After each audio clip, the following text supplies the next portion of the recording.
my name is Renee Carr. I'm the Executive Director of Fair Agenda, and I'm here today chatting with one of Australia's leading experts in the prevention of sexual violence, Karen Willis from Rape and Domestic Violence Services Australia.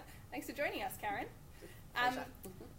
Rape and Domestic Violence Services Australia and the Full Stop Foundation do so much important work, so please join me in thanking Karen by sharing a heart react and sending some love to the team at RDVSA to let them know you support them. For the next 30 minutes, we're going to be talking about consent and preventing sexual violence. To start a conversation about some of the specific and practical ways that we can all help prevent sexual violence. I want to start by acknowledging that we meet on the land of the Gadigal people of the Eora Nations by paying my respects to elders, past, present and emerging, and by acknowledging that sovereignty over this land was never ceded. I'd also like to acknowledge the thousands of women who've come before us, the thousands of women who currently are, and unfortunately the thousands of women who will continue to work against sexual violence in our community, and in particular those who are working to have domestic violence paid leave in all the wards across the country. Go women, I say. Thank you, Karen. Karen, some of the recent allegations about Aziz Ansari have really brought this conversation, Me Too, back into the spotlight. Particularly started a conversation about where consent starts and ends. You train a lot of people in this area in consent. Can you talk us through the 101? What should everybody know about consent? Absolutely. Look, there's certainly the legal processes, and every state and territory has its definition of consent and so on. But to be perfectly honest, if you've got to the point where you're having to look up the Sex Crimes Act to decide whether the sex you're having is consensual or not, then perhaps you've got a little bit of a problem. So what we talk about is ethical consent. We talk about consent being something that's ongoing, that's not static, and something that must be consented to at each stage of every single process. Now, in the first instance, we want people to have lots of fun, safety, pleasure. You know, it's good for the cardiovascular system, good for the lymphatic system, helps you have a good night's sleep, puts your spring in the step the next day. So, you know, great public health outcome, let's have lots of it. At the other end of the scale, unfortunately, we end up with sexual violence, and that has a shocking impact on the individual, both immediate and ongoing, plus also on the population as a whole, where half of our population does or doesn't do things on a daily basis to prevent themselves from being sexually assaulted. What we have in the middle, but is a whole stack of other sex that goes on that's unethical sex, not quite criminal, but hasn't hit the fun, safety, pleasure. And overwhelmingly, that sex is where ethical consent hasn't been negotiated and followed through all the way. So what we do know about sex is a lot of it is actually body language, and, you know, you feel your way and all of that sort of stuff. So particularly if the lights are out, and particularly if there's been a drink, and particularly if it's the first time you've had sex with that person, you need to be really careful that you're reading all the signs right. So I think what we need to be doing is thinking about a language of intimacy, sweet nothings we can be whispering in each other's ear, which may actually heighten the sexual experience, but at the same time we'll be ensuring at each and every step of the way that consent is continuing, that the person or people that we're having sex with are all engaged and enjoying, and that the fun, safety, pleasure can continue. It's not black and white, unfortunately. Great if it was, but it just isn't. Yeah. So, I mean, a lot of us were probably brought up being taught that no means no kind of end of story approach to consent, which is obviously very limited. Do you want to speak to the kind of the more active consent approach to things? Yeah, look, I think no means no is just not good enough. What we actually have to have is yes means yes, and anything other than yes is not on. So most of to revert to the law, most law actually talks about consent being freely and voluntarily given by someone who has the capacity to give that consent. So it is about giving it is about agreeing, it is about an active process.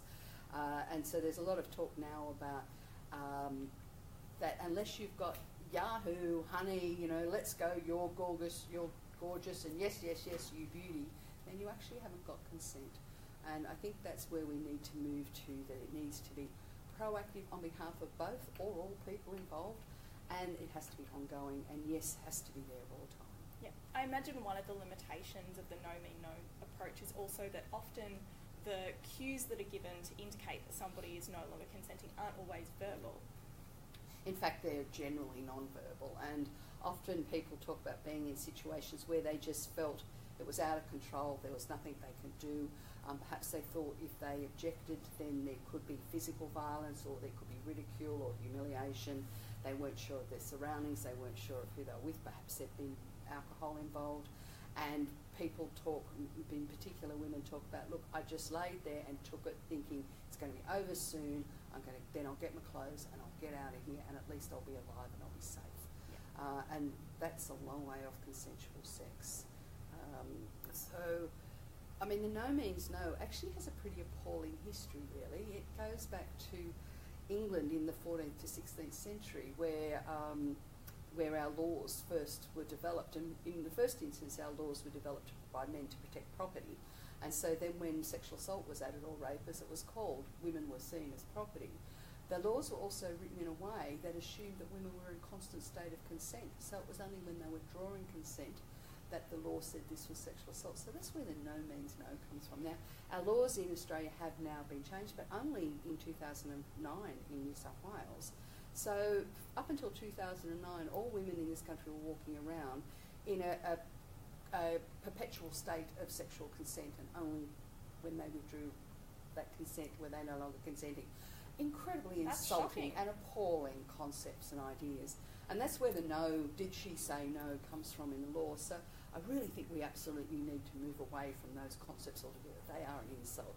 And move to an active where all parties have agency and it's Yahoo, honey, let's do this. And anything other than that is, well, you know, look, give me your phone number and I'll think about it. And that's all there is to it. Yeah, brilliant. One of the areas that's often a point for discussion is also how to navigate consent in situations where one or both or all parties may have been drinking. Can you talk us through how you approach consent in an environment where people have been drinking? For sure. First thing is that there's lots of ideas out there that if you've been drinking, you can't have sex, and if you do, it's sexual assault. No, that's just wrong. You know, you go out with someone, you have a few drinks and maybe some dinner, you go home and have sex. That's not sexual assault. In fact, that's probably called a date. Alcohol and sex are very common parts of our social interactions, and whether it's a one-night stand or it's happily ever after for the next 50 years, that's a really normal way that human beings interact. Where alcohol becomes a problem, and there's two situations. One is where one person has consumed alcohol to the point where they don't know what they're consenting to or don't know what's going on, and another person takes advantage of them. And that's sort of that situational sex offending, where a sex offender will see someone who's completely off their face, know that their chances of resisting, remembering or reporting is pretty slim, and so they'll take advantage of that person. Now, someone getting right off their face might be a public health issue, but it's certainly not a reason that they should be treated in the most appalling and criminal ways. So there's that side of it. The other side of it is where alcohol does reduce inhibitions. So quite often we can be in a position where what we might do when we're sober is quite different to what we might do when we're drunk. And again, that's part of the ethical consent process. So thinking about ethical consent in sort of four ways. Firstly, you know, caring for self. Is this what I really want? Do I understand what I'm consenting to? Will I be safe? How can I ensure that it'll be fun, safety and pleasure and not something else? Is this okay? Am I doing it because I want to or because of peer pressure? Or am I doing it because the alcohol in my system's going, oh yeah, you know, why not? I'll get on with it. Second part of consent is caring for others. And so that's, you know, can I be sure that what I'm thinking is what they're thinking is what I'm thinking, we're both on the same page together? Am I going to be the little smile on the corner of that person's mouth tomorrow, or am I going to be their worst nightmare for the next 10 years? The third is negotiate and ask. So let's check in using verbal and non-verbal. So as I said before, the non-verbal is often the way we negotiate. We actually need to start talking as well. And I have people say, oh, it's embarrassing. And I go, well, actually, you're going to bump uglies. So, you know, I'm not sure that asking if it's okay is all that embarrassing. And let's face it, if you get it wrong, the consequences of that are far more horrific for everybody than, you know, perhaps a little bit of, oh, do you wanna? And a little bit of a red cheek, you know? Yeah. Could be cute, could add to the situation, really. And of course, the final part of the four-stage ethical framework for consent is reflection. You know, did that go as well as I was hoping? If it did, how do I make that happen again? And if it didn't, how do I ensure that that's not repeated? I do want to say there is a difference between ethical consent and moral issues around sex. We're actually not interested in the morals of the situation. People make their moral decisions around sexual intimacy based on their own experiences, their religion, their beliefs, their families, their culture, their peer group, the whole stack of things. And how people come to their own moral decisions about what type of sex with whom and when and how often, that's completely and utterly their business. If they're consenting adults, nobody else's business, it's up to them. All we say is that when you do make a decision to have sex, and whether that's 10 times a night or only when married for the purposes of procreation or anywhere in the middle, that you do it ethically. And that's where we talk about using that 4-stage framework: care for self, care for others, negotiate and ask, and reflect, as a way of giving a thinking process for how to make sure that the consent is ethical, and it is yes, and it is fun, safety and pleasure, and all of the good things that go with that. Brilliant. Thanks, Karen. If you're just joining us now, my name's Renee. I work with Fair Agenda. I'm chatting to Karen Willis from Rape and Domestic Violence Services Australia about consent and preventing sexual violence. So Karen, there have been a number of articles in the news today about some of the prevention training that's being used at some of the universities, obviously off the back of some really horrifying numbers being revealed around rates of sexual violence and the number of students affected at universities that came to light last year. The program in question has been critiqued by students as a tick-the-box exercise. You know, this is an area that you work in. Full Stop Foundation has one of the gold standard trainings in this area. Can you talk us through what students and parents and alumni or other interested member of the community should be looking for in prevention training at a university to know that it's good practice? Yeah. And this is going to sound really weird, because what I would absolutely argue for is that if you're going to participate in prevention training, it needs to be evidence-based. It needs to be based on national standards of what is quality within prevention education programs, and it needs to be run by people who work within the sexual assault and trauma sectors. Now, you would think for a university those three things would be there. They are our preeminent research bodies, and in fact the work that we've done and that we continue to do has been researched and developed by Professor Moira Carmody from Western Sydney University in conjunction with us. So it's a little bit unbelievable that and it's not just universities that do this, unfortunately, it's across the board, that people think that they can do a quick turnaround, tick a box, yay, we've done it, move on, and that's going to make a change to the attitudes and behaviours in relation to sexual violence within that group or community or whatever. If it was that easy, we would have done it by now. Yeah. And our organisation would cease to exist because there'd be no more work to do. It's just not that easy. We've got thousands and thousands of years of human civilization and attitudes and behaviours that we need to turn around and change here. And we are not going to do that in a one short-term tick-a-box process. So the sorts of work that Moira initiated and that we've been working is firstly, it is evidence-based. We started off actually by spending a year talking to young people about what their ideas and thoughts were. Not what they did, because that would be creepy to middle-aged women going, oh, what did you do last night?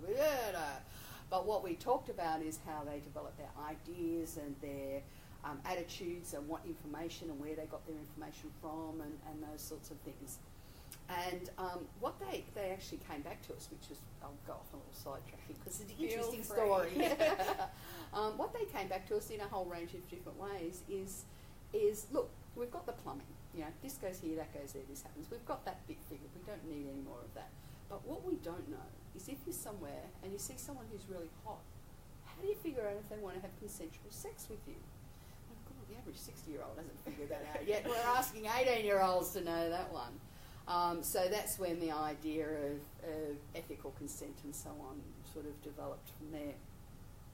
But the program, so from the information that young people gave us, we then developed the first sex and ethics program, and then we built on that with research and subsequent programming. We know from national and international studies that if we're going to achieve behaviour change, it's not a one-off ticker box. So the first instance, it does have to relate to that community, to that culture, to that place where people are. If you're going to get people to change behaviour, you can't have their behaviour here and your program here. You actually have to have them together.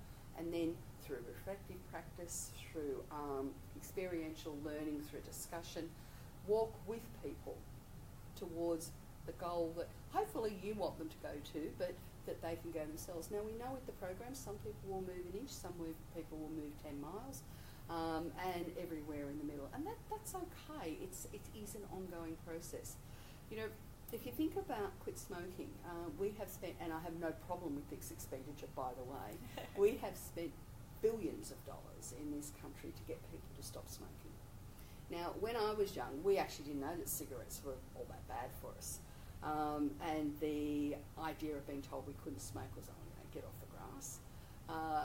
Now, even really committed smokers will say, I'm going to put another nail in the coffin or whatever, and we'll talk about wanting to give up. So that attitude has changed, that billions of dollars has changed attitudes. And that's great. But in terms of behaviour, we still have about half of the population of what we had 20 years ago will still light up on a regular basis. So we haven't changed the behaviours. So it's not all that easy to get human beings to adjust how they do things. So there needs to be consistent messaging, consistent engagement over a period of time that engages people in reflective practice, that engages people in experiential learning so that they can think about things in different ways and then make decisions about how they will do things from here forward. So the sex safety and respect programs that we've developed for the universities firstly is based on the evidence and research of the sex and ethics, because from 2004 forward, every time we did a program, we would update our research and our knowledge around that. And it targets at 4 different tiers. It targets over a period of time, and it engages people in discussion and thoughtfulness.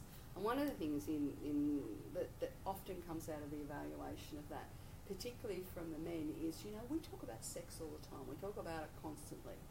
But this program, this is the first time I've actually really talked about sex, like really thought about it, not joked and laughed and giggled, but talked about how I approach it, my impact on others. The program doesn't involve people talking about their sexual activities, because again, that would be creepy. So we use other situations to then be able to reflect on that and then put that in a sexual environment. One-off stuff, a tick-a-box questionnaire, just doesn't cut the mustard. It really doesn't. We do that with our work health and safety, but with the work health and safety, we do a whole range of other things over a long period of time.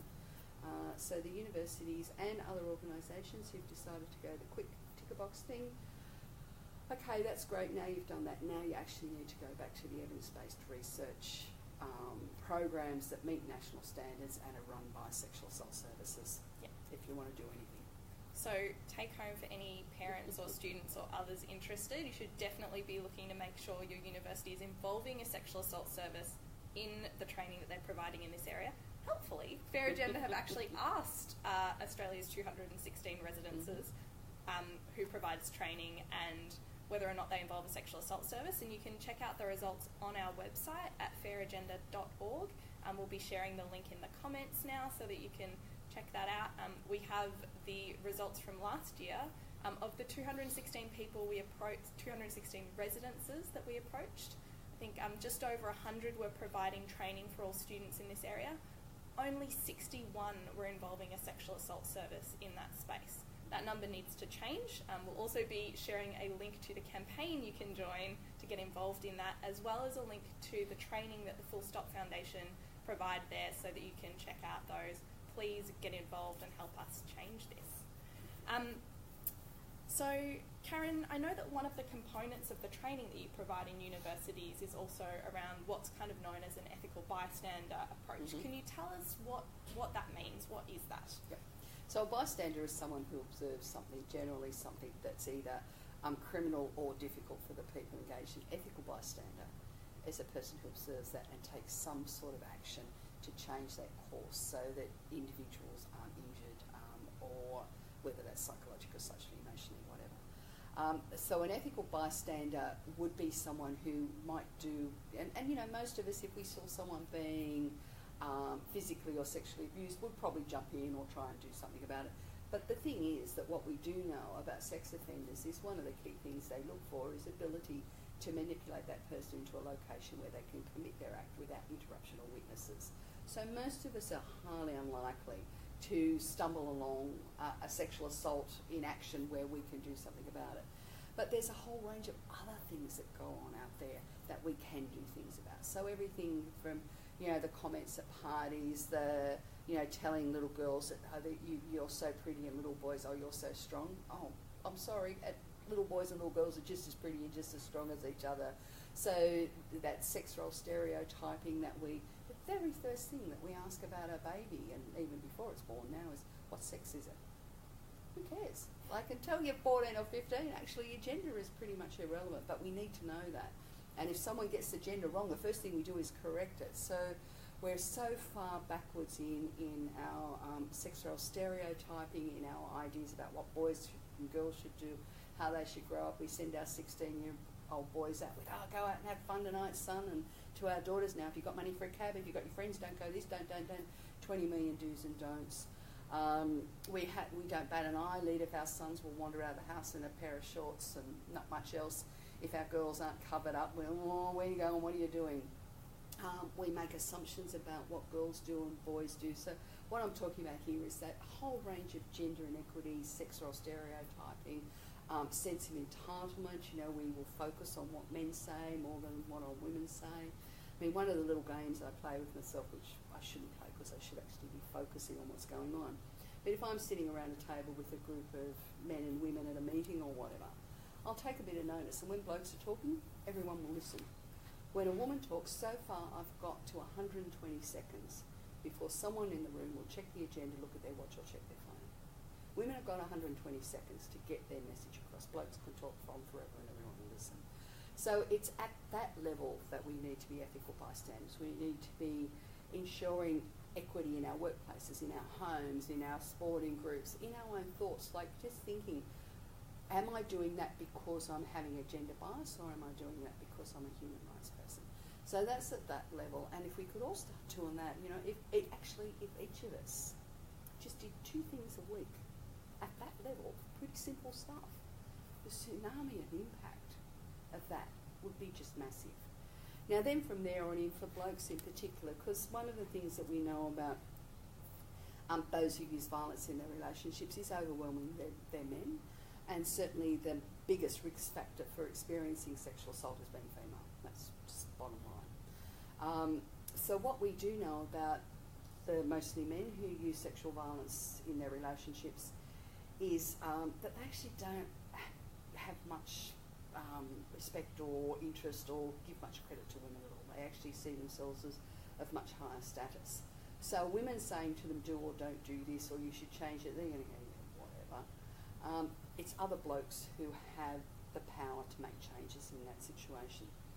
So we will often, many of us will have had the experience where a male friend will come to us and I'll say, oh, don't go near him, he's a so-and-so, because they've heard what he might have said, you know, in the toilets or when there was only blokes around. That's great, thank you very much, but don't tell me. Grab your mates and go tell him. Yep. He's the one whose behaviour needs to change, not me. I can wander around, talk to whoever I like. He's the one who needs to be corrected. In thinking about you know, workplaces and how we might do things, think about how we can ensure that not only have we got a good gender mix, but we've also got a good cultural mix, because all the research tells us that works better. So we talk about ethical bystanding often as, you know, if you see a crime being committed, step in and do something. There's actually a whole stack of levels before that. The other thing that's really critically important with being an ethical bystander is we do it safely. So the last thing that we need is someone to step in and then they end up being a victim of a crime as well, say in a difficult situation. So there are ways, and you know, marvellous mobile phone, you know, the other side of the road, mate, I've just rung the police and I'm filming you, is a really good way to break something down. Or a common one is we see a woman being, you know, say a woman's being harassed, is go over and be oh mate, I've been looking for you everywhere, come on, everyone's out the back, come and join us. You might not know them from bar of soap, but they're going to go, yeah, thanks, get me out of here.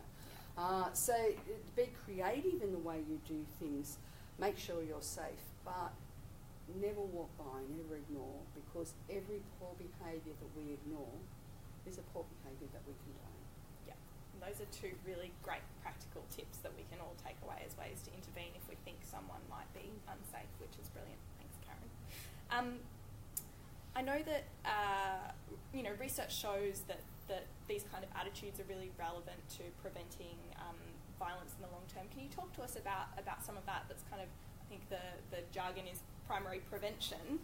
Can you explain for those of us who aren't familiar with what that means, why these kind of attitudes are relevant to preventing sexual violence? Sure. So in Australia there's an organisation called Our Watch, and they've just completed a fairly extensive research process looking at what the causes of sexual assault and domestic violence or violence against women in our community are. And they have come up with causational factors that are the same as the United Nations, the World Health Organisation, and just about every other just about every other preeminent epidemiology organisation in the first world has come up with the same conclusions. And the bottom line problem is gender inequity. Yep. So while we continue to have that, we will continue to have violence against women. Then they talk about a range of drivers. So I've said a couple of times the sense of entitlement. That's a sense by men that they're more important than women. And we unconsciously do this. There's been a mile of studies, and I've observed it myself, where you might have a family with mixed gender children, and overwhelmingly the attention of the parent will be on the boy child. If there's attention to the girl, it will often be to tell her how to sit, how to eat, how to look, that sort of thing, so correcting behaviour. If the boy's talking and the girl's interrupting, generally she'll be told to be quiet, your brother's talking. The girl's talking, the boy's interrupts. The parent's attention will go to the boy. Now this is not because they're bad people. They're loving, caring, wonderful parents, and they love their kids equally. But this is about our culture that says what men say, and men's space is more important, and that's where our focus should go. There's also sex role stereotyping. Boys do this, girls do this. There's acceptance that violence is a way of getting our needs met in our communities. So, they're really strong and assertive, and that's always a bloke. If a woman's strong and assertive, well, there's a whole stack of names for her. But that's the way you do things. You stand up for yourself, you fight. You don't negotiate and consider others and talk about things. You stand up for yourself. So while we have an acceptance as violence of violence as a way of solving problems, and then of course at the leadership level where we have poor responses to violence, and we have a poor criminal justice response. So what we have in this country is a less than 1% conviction rate in sexual assault. What does that say to the absolute vast majority of sex offenders? It says, mate, free ticket, go for it. And of course, to those who are thinking about making a complaint, it's what's the point? So there's a whole stack of levels, whole stack of drivers, and we need to be working on all of those. And Change the Story is a great read. Great, excellent. So you've already given us some tips on some good ways to intervene.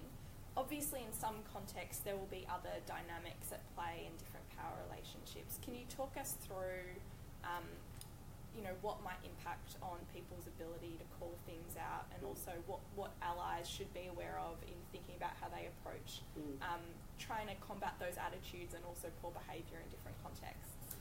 There's a whole stack of social controls around this stuff, and it is about a power and control dynamic. So, for blokes who might speak up, their manliness will be attacked, and they will be considered party poopers or mummy's boys, and a whole stack of other fairly insulting type responses. For girls, we're brought up from day dot to keep the peace, to make everyone happy, to not be aggressive, and to not kick up a fuss. And if we do, there's all sorts of names for us as well. I think the other thing too is that so often we're going about our daily lives just getting on with the job and thinking, and something happens and you think, did he really just touch me on the bum as I walked past? Or did he really make that comment? Or, was that brush on the breast as he leant in to kiss me on the cheek? Hello, was that just an accident, or was that on purpose? And you walk away later on and you think, no, that was on purpose, but it's too late now to do anything. And then you get, why didn't I do something? Why didn't? And so, we'll blame ourselves and question ourselves about that.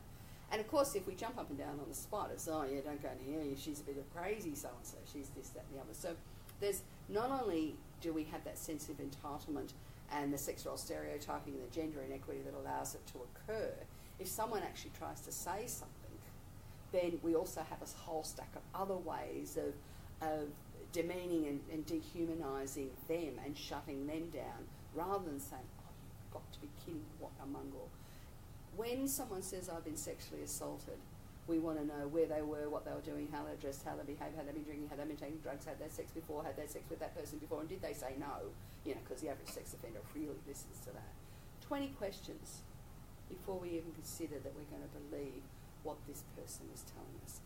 In no other crime will we treat the victim that way, not even close. Someone has their car knocked off and you go, you poor thing, whereas we know, you know, a whole stack of car knocks offs are actually insurance jobs.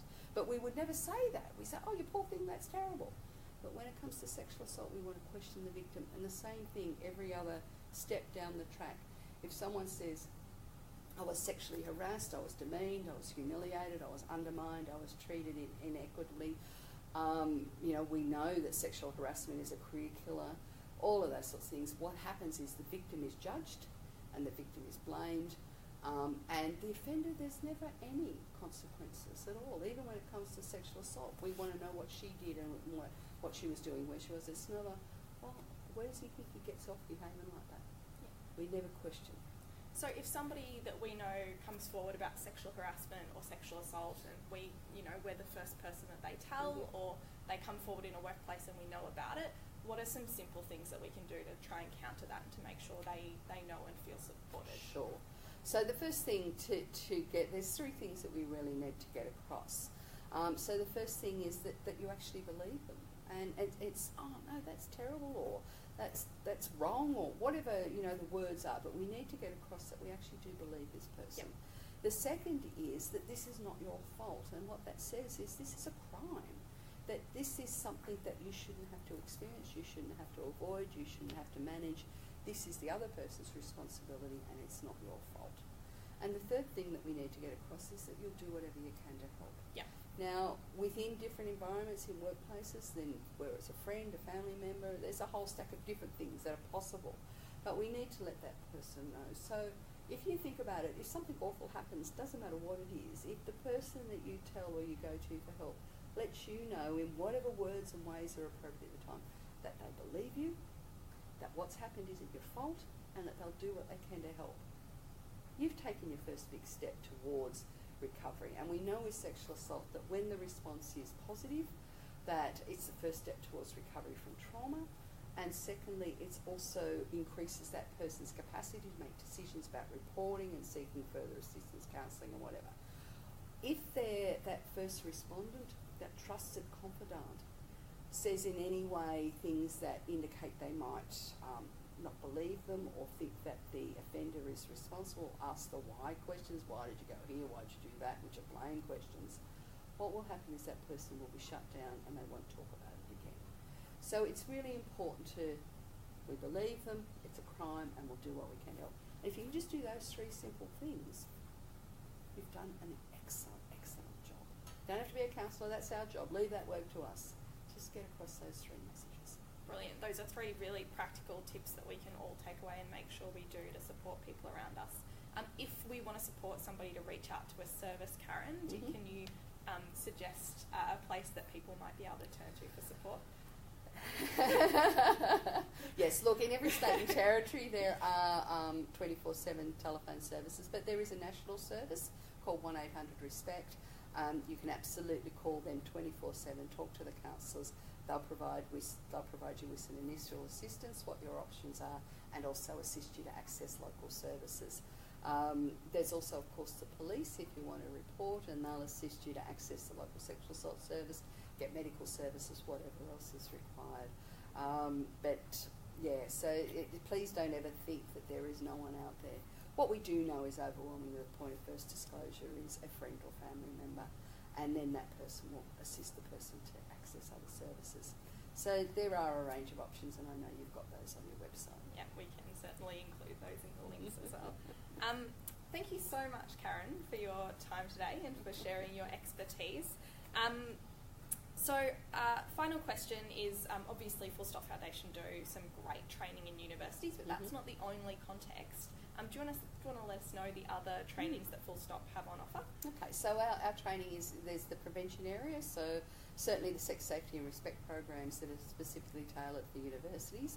There's the sex and ethics program, which is tailored for young people aged 16 to 24, which can be in any environment. We have done mostly within sporting bodies and sporting groups, and that is using the ethical framework and taking people through those processes. We also provide training for workplaces who are developing domestic violence policies and DV leads, so training for the first responders, that what to do, what not to do, and how to understand their workplace policies and make sure those sorts of things happen. And we have another program called Responding with Compassion, which is really just for anyone who in any location might be someone that someone comes to talk about. So it might be in their workplace, it might be in their sporting group, it might be elsewhere. And it's just basic information about sexual assault, domestic violence, what the impacts are and how they can help and what the support services are. We also have other programs that are targeting service providers, so working with traumatised populations, complex trauma, and also vicarious trauma, which is critically important. That's vicarious trauma is the impact on workers of hearing horror stories, and it's the #1 work health and safety issue in our industry.